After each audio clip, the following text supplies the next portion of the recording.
আসসালামু আলাইকুম বন্ধুরা, দেখেন গাঁয়ের মধ্যে কিরকম ভাবে পুকুরেতে মাছ মারে। তো তারই কিছু দৃশ্য আপনাদের আমি একটু দেখাতেছি, আপনারা দেখতে থাকেন।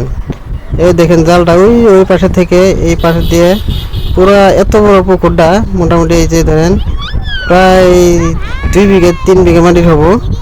তো পুকুরটাতে এই যে এইভাবে মাছ মারতেছে। তো টাইনে টাইনে জালটা ওই দিকে থেকে এইদিকে টাইনে টুইনে নিয়ে এখানে পর্যন্ত আয়া পাইলো।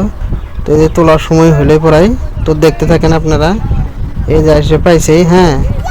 তো দেখেন কিরকম ভাবে মাছ দাফাদাফি করতেছে, দেখেন কত সুন্দর ভাবে আল্লাহ, দেখছেন না, মাথার উপরে ঢিস লাগাই দিছে।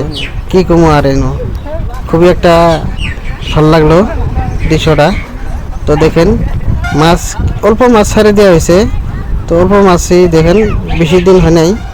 তো ইনু খালি বড় মাছগুলো তো মানে ধরবো না, ছোটো ছোটো কিছু মাছ ধরা হবো। তো যার জন্যই আপনারা দেখেন, দেখতে থাকেন, কত একটা ভালো লাগা দৃশ্য।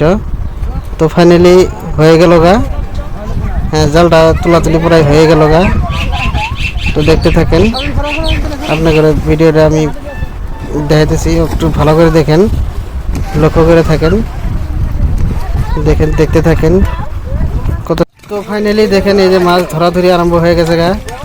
তো এইভাবেই মাছগুলো ইনু ধরবো, ছোটো মাছগুলো খালি খালি জাপানি কই বলে যারা কয়, ওই কইগুলো তার মানে খালি ধরবো আর খাওয়ার জন্য।